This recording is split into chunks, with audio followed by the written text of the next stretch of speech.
Bonjour et bienvenue à tous à Radha Kripa Rouen.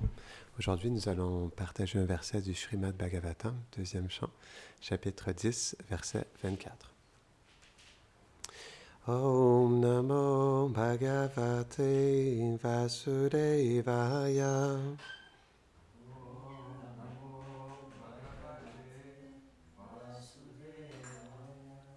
Om Namo Bhagavate Vasudevaya.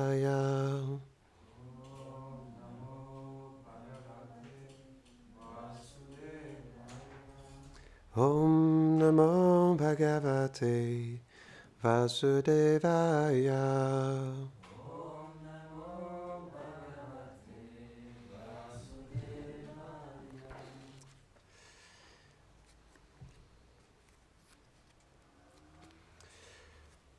Astoruru hatustasya Nana karma chikirshaya Tayostu balavanindra Adanamubhayashrayam. Traduction. Aussitôt que la forme universelle du Seigneur se sentit encline à accomplir différents actes, une paire de bras apparut. Dans ces bras se manifesta la faculté de saisir des choses, ainsi qu'Indra, la déité gouvernant ces facultés. Et avec eux, l'action dépendant de la déité et l'aptitude de la force. Commentaire. Les organes des sens de l'être ne peuvent agir indépendamment, car chacun est sous le contrôle d'un demi-dieu particulier, qui est lui-même sous le contrôle du Seigneur suprême.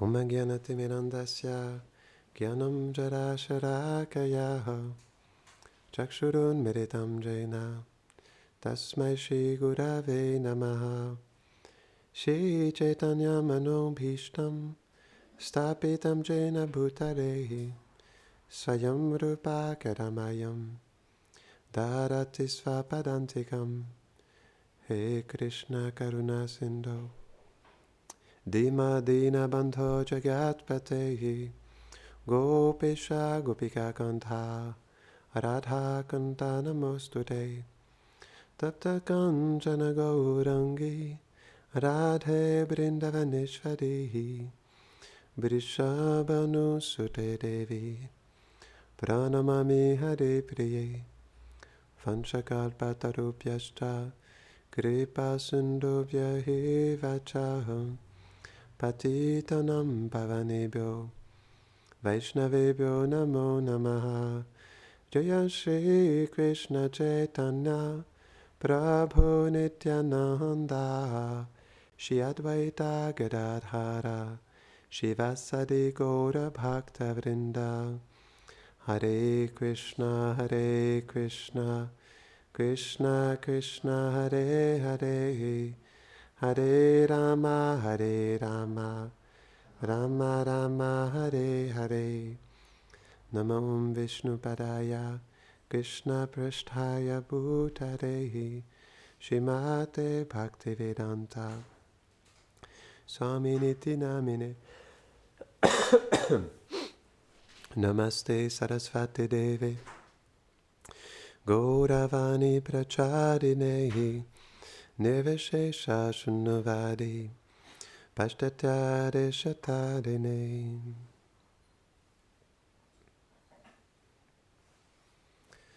En réalité, Krishna il est beaucoup plus près de nous que nous le pensons. Il est tellement près que nous n'arrivons pas à le voir. Parce que c'est expliqué dans les Védas que sur l'arbre, il y a une analogie qui est donnée où il y a deux oiseaux sur un arbre qui sont sur la même branche. Un oiseau est complètement absorbé à manger les fruits et l'autre est juste à côté de lui et il l'observe. Il est comme un soutien, son ami, il est présent et il observe son ami qui est complètement absorbé à manger les fruits. Donc Krishna, il est beaucoup plus près de nous que nous pensons. Mais qu'est-ce qui fait que nous n'arrivons pas à sentir sa présence ou rester connectés avec lui? C'est parce que tout simplement, nous attachons beaucoup plus d'importance à ce qui se passe en externe. Nous mettons toute notre valeur à cause de cette identification temporaire. Et ça nous joue beaucoup de tours en réalité.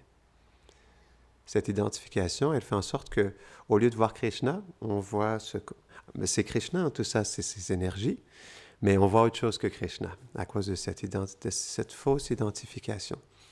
Elle nous fait percevoir autre chose que Krishna. Parce que, il y a une chose qu'un jour Devaki Mataji a dit, que je n'oublierai jamais. Elle a dit, notre vraie réalité est notre relation avec Krishna. C'est notre seule réalité. Parce qu'elle avait eu un cancer, elle avait manqué mourir. Et après cette expérience, c'est ce qu'elle avait réalisé. Notre seule réalité est notre relation avec Krishna. Ça, vous pouvez méditer là-dessus pour le reste de votre vie. Donc ça, c'est notre seule réalité. Mais le problème, c'est que on met beaucoup trop de valeur à cette identification temporaire, tandis qu'on n'a absolument rien à voir avec ça. C'est vrai. On doit quand même méditer là-dessus, c'est important. On n'est pas ce corps. On n'est pas cette identité temporaire. On n'est pas ces impressions. On n'est pas ces désirs. On n'est pas ces sentiments. Mais on est l'âme. Et l'âme, elle est faite pour être avec Krishna. Elle n'a pas d'autre réalité, l'âme. C'est juste que comme elle est absorbée, et sa conscience, elle s'absorbe et elle est filtrée à travers les modes de la nature et à travers le voile de ce corps matériel et ce corps subtil, alors on voit à travers l'énergie matérielle. Mais on reste l'âme. Krishna, il explique ça dans la Bhagavad Gita. Kshetra, kshetragya. Il y a une différence entre l'observateur. Kshetra, c'est l'environnement, et kshetragya, c'est l'observateur de l'environnement. Donc, on est toujours un observateur à chaque instant. Mais c'est juste parce qu'on s'identifie à ce corps qu'on vit toutes ces difficultés en réalité, qu'on vit toutes ces illusions. C'est juste ça.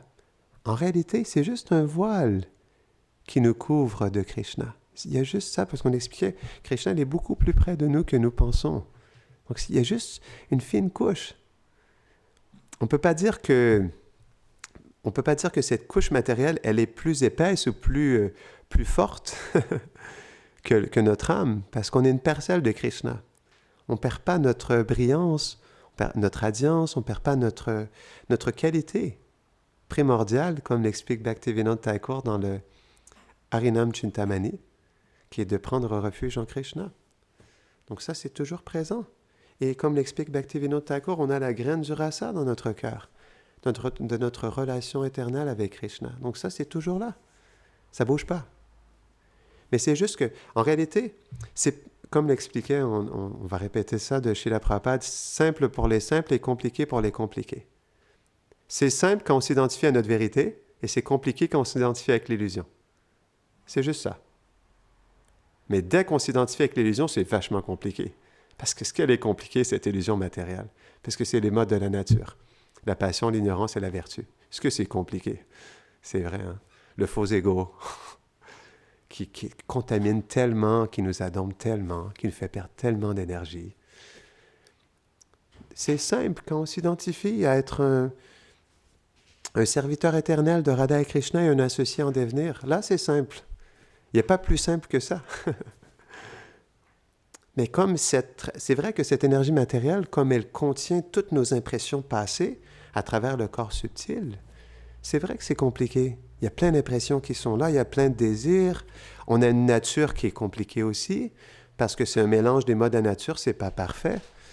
Donc c'est vrai que ça crée ces mélanges de ces trois qualités des gunas, des modes de nature, ça nous crée une personnalité bizarre, avec un corps particulier.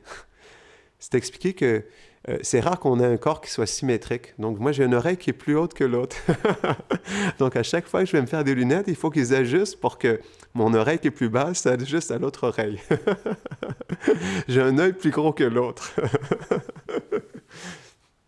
Donc, c'est vrai, notre corps, il est bizarre. Même si vous regardez la personne la plus belle dans ce monde, même si c'est vrai qu'elle pourrait avoir le corps le plus symétrique, il va y avoir quelque chose de bizarre en elle. Ça, je peux vous l'assurer à 150%. C'est impossible qu'il n'y ait pas quelque chose de bizarre dans notre corps matériel, parce que de toute façon, c'est l'expression des modes de la nature. C'est pas parfait. Il n'y a pas de pure vertu dans ce monde. Il y a toujours l'ignorance, la passion et la vertu. Peut-être que pour une personne, il y a plus de vertu, mais il y a toujours une certaine quantité d'ignorance aussi. À moins qu'une personne, due à ses vies passées, soit vraiment élevée vers la pure vertu. Mais en général, on peut voir que ce corps, il est vachement compliqué. Donc c'est pourquoi, c'est vraiment important ce que je dis. Hein. C'est ce qui va faire absolument toute la différence dans notre vie spirituelle. C'est juste une question d'identification en réalité. Qu'est-ce qui fait qu'une personne revient vie après vie dans ce monde? C'est parce qu'elle s'identifie à ce corps. C'est parce qu'elle s'identifie à ce monde. Qu'est-ce qui fait qu'une personne attache plus d'importance aux choses illusoires que Krishna? C'est parce qu'elle s'identifie à ces choses. C'est juste ça, il n'y a pas autre chose que ça. C'est juste une question d'identification. Parce que quand on s'identifie comme un dévot de Krishna, puis un associé éternel, on a envie d'être avec Krishna. On a envie d'être dans sa réalité. On a envie de relationner avec lui. On a envie de l'aimer. Ça ne peut pas être autrement, parce que si on s'identifie à ça, ben on va vers ça. Quand on s'identifie à notre identification temporaire, qu'est-ce qu'on fait? On va vers ça aussi. On bâtit une carrière, on bâtit une famille, on bâtit une vie, on réalise nos désirs matériels. Et on passe toute notre vie, toute notre énergie, on la met dans ça, juste parce qu'on s'identifie avec ce corps. Mais quand on s'identifie comme un associé en devenir de Krishna, tout ce qu'on fait va vers ça. C'est vraiment important. Ramanujacharya explique ça dans la psychologie de la bhakti. Ramanujacharya, un acharya dans notre lignée, Ramanujacharya, un des 4 acharyas principaux dans les 4 lignées Vaishnav les plus importantes, les principales, il explique dans son livre sur cette psychologie dévotionnelle qu'il y a dans le mental les pensées, les sentiments et les désirs. Il dit que les sentiments, c'est beaucoup plus puissant parce que c'est le sentiment qui domine les pensées et les désirs. Il explique que si nous développons des sentiments pour Krishna, alors naturellement, nos pensées et nos désirs vont s'aligner vers notre sentiment aussi. C'est pourquoi c'est tellement important de développer de l'amour pour Krishna. Parce que si on n'a pas de sentiments pour Krishna, on aura des sentiments pour des gens et des choses de ce monde, et tous nos désirs et toutes nos pensées seront dirigés vers ça. Bhaktivinoda Thakur, elle explique ça. Dans le Harinam Chintamani, c'est important de chanter avec un sentiment. Mais comment qu'on peut chanter avec un sentiment pour Krishna si on ne s'identifie pas comme faire partie de Krishna? C'est pas possible. On ne pourra pas développer d'amour pour lui si on s'identifie comme ce corps. Si on s'identifie réellement comme un associé en devenir de Krishna, naturellement, on va développer de l'amour pour lui, parce qu'on a envie d'être avec lui. Donc c'est normal, il y a une attirance qui est là, il y a un désir, il y a un attachement qui est là. Puis tout simplement, cet attachement, cette attirance, elle nous pousse vers Krishna. Donc c'est pourquoi on doit méditer là-dessus, le sentiment. Et comme le sentiment, encore une fois, il est lié avec cette identification matérielle, tout s'enligne. Toutes nos pensées, tous nos sentiments et tous nos désirs vont s'aligner vers ce même but de satisfaire ce corps et ce qui m'entoure. C'est vraiment scientifique. C'est simple quand on suit le processus. C'est compliqué quand on veut faire à notre manière, quand on veut faire notre propre sauce. Mais si on suit le processus que Krishna et les acharyas ont établi dans la Bhagavad Gita et dans tous les autres livres qui nous ont été donnés par la suite par ces âmes réalisées, alors ça va devenir simple. Parce que comme c'est un processus scientifique, lorsqu'on l'applique dans notre vie, ça marche, ça fonctionne. Et ça nous permet de nous connecter de plus en plus avec cette réalité transcendantale. Donc c'est pourquoi si on ne l'applique pas, on ne peut pas s'attendre à avoir des résultats spirituels, on ne peut pas s'attendre à avoir plus d'expérience de Krishna dans notre vie si on ne s'applique pas sincèrement dans le processus. C'est pourquoi on ne peut pas juste faire notre propre processus. Parce que plus on essaie de faire à notre manière, avec notre conditionnement, et plus on va mettre des bâtons et des obstacles dans notre cheminement spirituel, dans notre chemin vers Krishna. Donc on doit vraiment, c'est pourquoi Rupa Goswami il explique ça. C'est vrai que quand même, on devrait tous lire un jour le Bhakti Rasamrita Sindhu. C'est pas pour rien que Srila Prabhupada il a fait un commentaire sur ça. Il a fait une étude résumée du Bhakti Rasamrita Sindhu, le nectar de la dévotion. C'est quand même un très beau livre. Prabhupada il explique que c'est la science de la pure dévotion. le Bhakti Rasamrita Sindhu. Et dans ce merveilleux livre, Rupa Goswami, il explique que 164 aspects principaux de la dévotion, dont les 3 premiers sont en lien avec le maître spirituel, et aussi, si je me rappelle bien, c'est le 3e, de suivre dans les traces de nos acharyas. C'est tellement important. Donc, si on suit dans les traces de nos acharyas, c'est sûr que notre cœur va s'épanouir, que notre relation avec Krishna va se développer. Mais on doit s'appliquer. C'est juste qu'en réalité, pour nous, en fait, ce qui se passe dans ça, et ça, c'est le plus gros piège en réalité, c'est qu'on va avoir plus confiance et on va prendre plus refuge en notre propre mental qu'en Krishna et ses dévots, qu'en leurs instructions. C'est pas pour rien que Krishna a dit Sarva dharman parityaja mamekam sharanam vraja aham tvam sarva papebhyo moksha yeshyam ima suchaha. Abandonne tout et tout simplement prendre refuge en moi. Je te délivrerai de toutes les réactions impies. Tes réactions karmiques, n'aie pas peur. Donc, si on prend refuge de notre mental, on prend refuge de quoi? L'énergie illusoire, Maya, Mahamaya. Parce qu'on doit... C'est vraiment une question d'identification. On doit méditer là-dessus. Parce que quand on s'absorbe dans Maya, Maya entre en nous, dans notre cœur, et quand on s'absorbe dans Krishna, Krishna entre en nous. C'est simple, en réalité. C'est pourquoi on doit faire attention, on doit méditer là-dessus. Parce que ce corps, on doit quand même comprendre que... C'est pourquoi le Krishna, il explique ça dans le 6e chapitre de la Bhagavad Gita. 3 versets, il parle par rapport au mental. Donc, 3 versets sur 700. Pour mettre l'emphase, à quel point le mental, c'est un tricheur. Parce que le mental, il faut comprendre que c'est un corps subtil qui vient d'énergie matérielle. C'est pourquoi il est notre pire ennemi au début. Parce qu'il faut comprendre ce corps qui nous recouvre et qui se voile et qui ne nous permet pas de voir la vérité transcendantale. C'est l'expression de l'énergie illusoire de Krishna. Ce mental aussi, c'est pourquoi c'est vraiment une question d'identification. Quand on s'identifie au mental, c'est plutôt la question, comment est-ce qu'on s'identifie au mental, aux faux égos, à l'intelligence? Comment est-ce qu'on s'identifie avec ses sens et avec ce corps? C'est là où ça va vraiment être pour nous une question de contamination matérielle, d'adombrement ou d'éveil spirituel. Donc, on doit vraiment être sensible à ça et méditer là-dessus. Qu'est-ce qui se passe?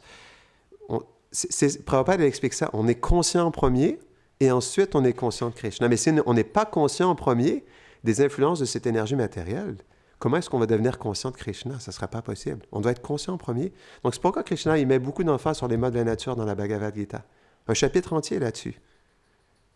Pour nous faire comprendre à quel point cette énergie, elle influence notre conscience défavorablement pour notre éveil spirituel. Donc, le mental est notre pire ennemi parce qu'il nous fait croire toutes sortes de choses. Il nous donne un scénario parfait dans notre tête et nous dit qu'on devrait faire comme ça. Je devrais plutôt me placer comme ça. Non, je dois me disposer comme ceci. Donc, il nous contrôle, il nous adombe et il nous pousse à travers cette intelligence contaminée à discriminer d'une certaine manière. On vit dans une boîte. On vit dans une boîte. Je me rappelle, mon Diksha Guru avait dit ça à un moment donné. Et c'est vrai que je ne l'ai jamais oublié, celle-là. On vit dans une boîte, dans une boîte, dans une boîte, dans une boîte, dans une boîte. Donc, ce corps grossier, ce corps subtil, c'est une boîte pour notre conscience. On est coincé. C'est comme un enfant qui est coincé dans le ventre de sa mère.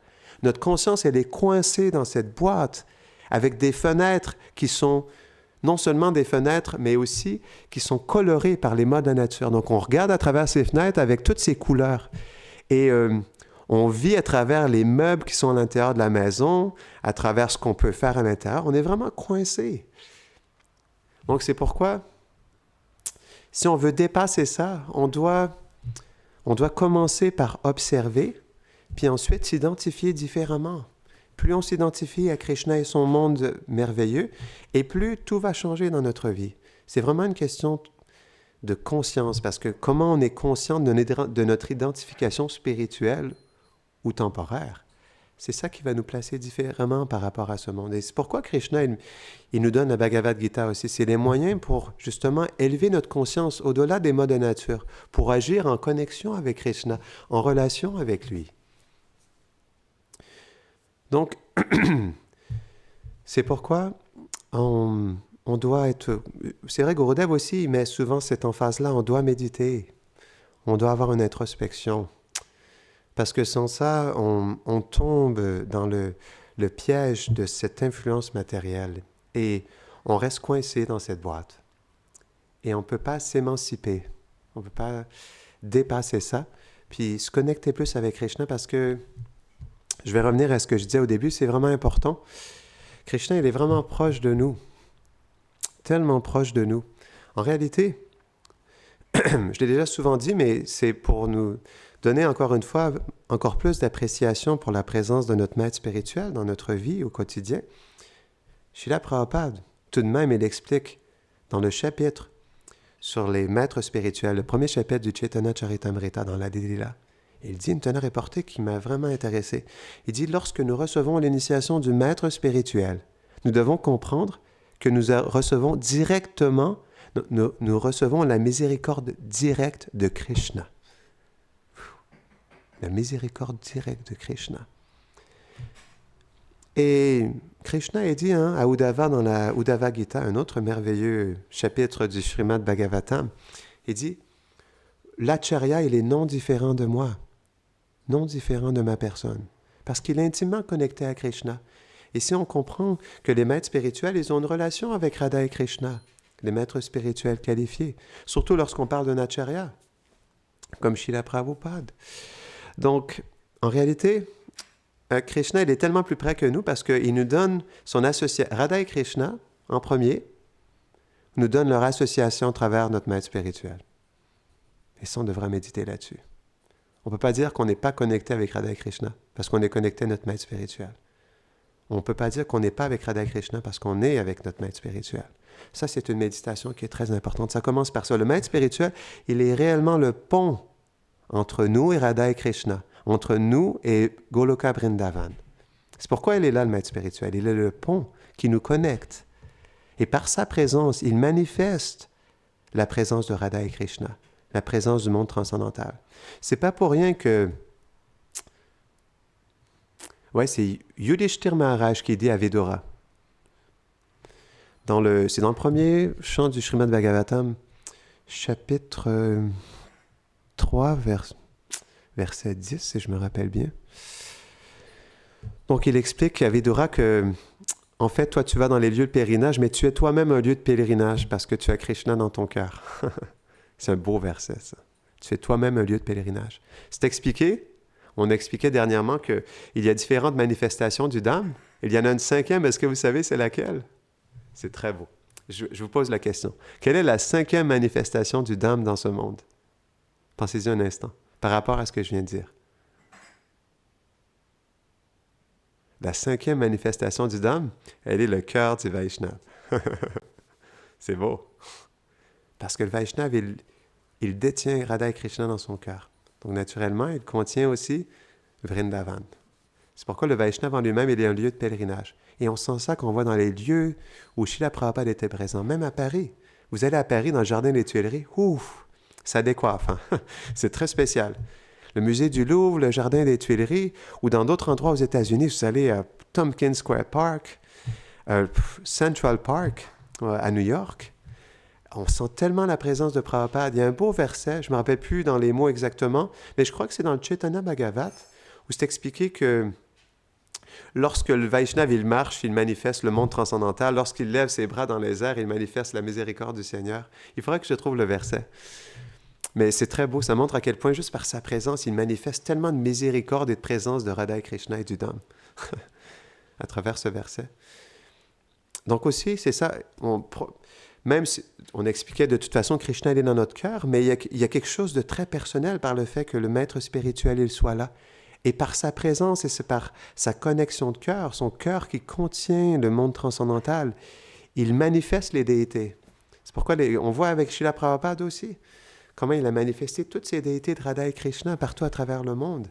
C'est pour réciproquer avec le pur dévot que Radha et Krishna ils viennent aussi, en premier. Et ensuite, à travers ça, naturellement, comme il est le pont pour les âmes conditionnées, à connecter toutes les âmes conditionnées à la déité, au service de la déité, par le fait même à leur réalité transcendantale.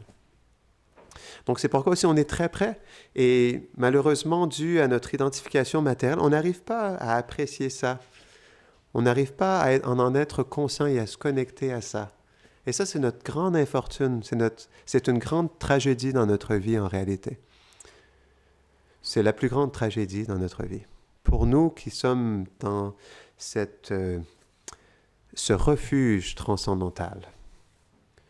C'est pourquoi, à tous les jours, on doit faire un effort supplémentaire. Même si parfois notre conscience s'égare, on doit se remettre sur le bon chemin.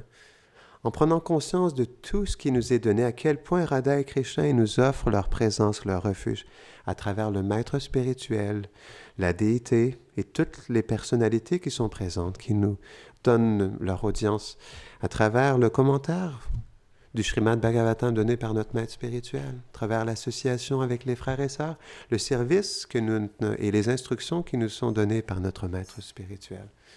Donc là, toutes ces choses sont des moyens non seulement de nous connecter, mais de devenir conscients de plus en plus de la présence de Radha et Krishna dans notre vie. Parce que, et ça c'est quelque chose qui est inconcevable, ils sont tellement plus présents que nous ne le pensions. Et ils désirent tellement plus être avec nous que nous le pensions. C'est pas pour rien aussi que on répète les choses, mais c'est beau. C'est pas pour rien que Srila Prabhupada dit que Krishna, il désire tellement plus être avec nous que nous désirons être avec lui.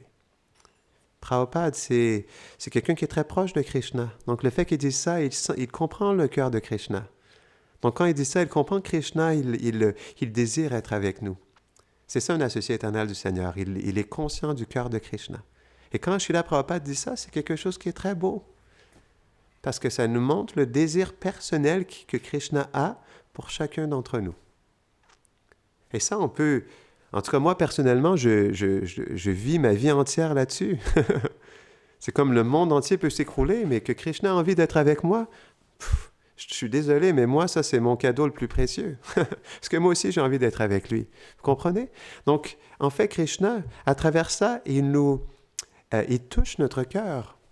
Et il nous montre que, viens, je suis là, puis j'ai envie aussi d'être avec toi. Puis je fais tellement de choses pour toi. Je fais tout pour toi. Même au-delà de ce qu'on a dans cette vie, en connexion avec notre maître spirituel, les déités, le fait que nous vivions dans le temple. Depuis tout notre temps dans ce monde matériel, Krishna nous a toujours accompagnés aussi. Il nous a jamais laissé tomber un instant. C'est pourquoi il est toujours, il était, il est et il restera toujours notre meilleur ami. C'est en ça qu'il est notre meilleur ami, Krishna aussi.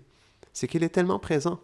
Et c'est vrai, dans Krishna, c'est un héros Krishna. C'est pas pour rien que, je crois que c'est Rupa Goswami, hein? C'est dans le Nectar de la dévotion, donc il explique les 4 sortes de héros, si je me rappelle bien, oui, encore une fois. Les 4 sortes d'Hera Lalita, les 4 sortes de héros que Krishna, les 4 types de héros qui sont en Krishna. Il exprime différentes humeurs de héros. Krishna, c'est notre héros. On devrait le laisser nous sauver. C'est pourquoi il vient dans ce monde aussi. Il sauve les âmes déchues. C'est pourquoi il vient en tant que Gaur-Nitai, pour sauver les êtres dans ce monde. Donc Krishna, il nous sauve. En réalité, si on prend refuge en lui, on peut comprendre que on doit laisser Krishna nous sauver. Et par ça, on doit réciproquer sincèrement avec lui de tout notre cœur, par le fait qu'il nous donne toutes ces choses dans notre vie pour qu'on se connecte plus à lui. Donc c'est pourquoi le voile, il est très mince. Hein? Mais c'est juste qu'on pense qu'il est épais. Plus on s'identifie, puis plus il est épais, plus c'est une forteresse insurmontable. Pourtant, Krishna, il dit dans la Bhagavad Gita que cette énergie qui est mienne, elle est insurmontable. Mais celui qui prend refuge en moi peut très facilement la surmonter. Krishna dit ça. Donc, c'est pas que cette énergie, elle est insurmontable, mais plus on est attaché à travers cette fausse identification, et plus elle est difficile, plus elle est insurmontable, plus c'est inconcevable, plus pour nous, ça semble impossible de dépasser tout ça. Tout simplement parce qu'on prend refuge en autre chose que les pieds pareils au lotus de Krishna. Et plus on prend refuge en notre propre, en ce mental, ce faux ego et notre environnement, et plus ça va devenir difficile. Ça, c'est sûr. Donc, c'est pourquoi, encore une fois, c'est juste une question de conscience. Parce que c'est ce que nous sommes. Et plus notre conscience, elle se tourne vers Krishna, et plus nous serons influencés par l'énergie interne. Parce que plus notre conscience, elle s'absorbe dans l'énergie temporelle, l'énergie externe, et plus nous serons influencés par cette énergie. Mais plus nous prenons refuge en Krishna, à travers le service de dévotion, le refuge du maître spirituel, l'association avec les Vaishnavas, et plus nous serons influencés par l'énergie interne de Krishna. Mais est-ce qu'on se dispose? Est-ce qu'on prend refuge? C'est ça qui va faire la différence. On doit méditer là-dessus aussi. Et plus on prend refuge de cette énergie matérielle, et plus on va souffrir. Plus ça sera compliqué pour nous, plus ça va être difficile. Et plus on sera perdu, en réalité. Et plus on ne comprendra pas. C'est quelque chose d'important. On va terminer là-dessus. Plus on prend refuge de cette énergie temporaire, et plus on est dans une incompréhension totale de ce qui se passe. Pourquoi? Parce que notre vérité, c'est la réelle compréhension de notre existence. Donc, quand on s'associe ou quand on place refuge en cette expérience matérielle, c'est sûr que pour nous, ça fait ni queue ni tête.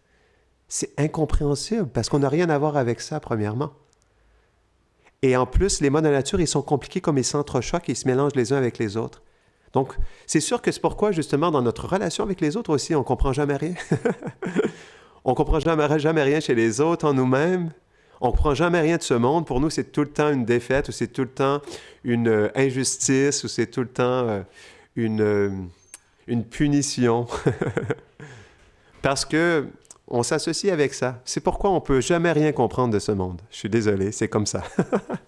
Ce monde ne fera jamais aucun sens. Parce qu'il n'y a pas d'harmonie totale. Ce n'est pas la pure vertu comme à Goloka Vrindavan. Ce n'est pas Shuddha Sattva. Ce n'est pas dans le pur amour de Krishna. Donc, c'est pourquoi il y a toujours, parfois on parle de ça justement, il y a toujours une bataille il y aura toujours des guerres, il y aura toujours des incompréhensions, il y aura toujours des conflits entre les gens en réalité. Et c'est ce qui fait qu'on est perdu dans tout ça parce que comme c'est impermanent, tout bouge à chaque instant, ça tourne, ça roule. Les gens changent, les situations changent, les mentalités changent, les cultures changent constamment. Et du coup, comme c'est temporaire et ça change tout le temps, mais on se perd un peu dans tout ça. Et c'est pourquoi les gens n'arrivent pas à comprendre ce qui se passe. Mais ce qui se passe en réalité, c'est que les modes de la nature sont imparfaites. Sont parfaites dans l'imperfection qu'ils manifestent dans ce monde. Et du coup, dans tout ça, on n'arrive pas à prendre pied. Et c'est une grande souffrance pour nous. C'est pourquoi plus on prend refuge en Krishna et plus tout fait du sens en réalité. Et plus on tombe dans l'acceptation de ce qui se passe réellement. Est-ce que tu voulais rajouter quelque chose? Non? Ça va? Grantara Srimad Bhagavatam ki Janitaya Gaura Premanande Hari Bol.